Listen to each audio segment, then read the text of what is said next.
It was a year that seemed to bring another disaster each new day. Hurricanes, fires, floods.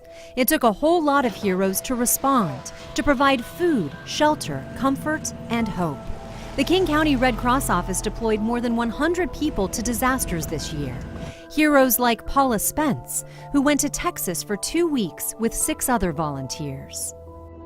We just really worked together well. Sometimes we overlapped jobs, so that was great, and we had an opportunity to do all of sheltering, from scheduling to working at a shelter to delivering supplies to a shelter. Paula and her team were able to give that hands-on help because of the work of one quiet hero in a cubicle. That'd be good for me to know anyway. Alyssa Higgs makes sure Red Cross volunteers are trained, equipped, and sent exactly where they're needed most.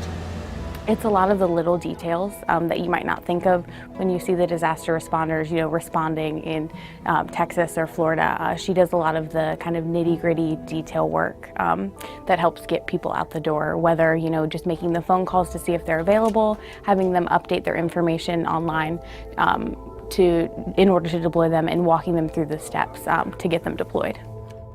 A full-time job keeps Alyssa from being able to deploy for weeks at a time, but she can help others go. Of course, Hurricane Harvey, so we sent people to Texas, Florida.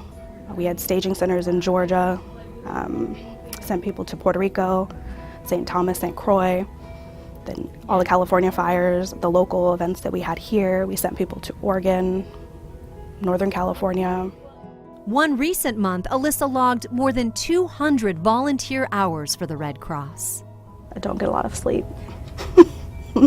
This role is huge, and I think this is the one that doesn't get noticed. We hear about all the volunteers that were able to deploy out and go and help with these disasters, and what is missed is the behind the scenes of how we actually got those folks out the door. So this is a hugely important role to make sure that when we do send people out, they are ready to go. To get cast, you have to be a supervisor or above. She's the hero behind the scenes, the one who helped 100 others become heroes when it was their moment to serve. Thank you.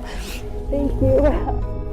When you come in, and even if you're just making phone calls and talking to someone, you go home at night and you know that you've made, you're welcome, just somewhat of a difference in someone's life, and that's worth it.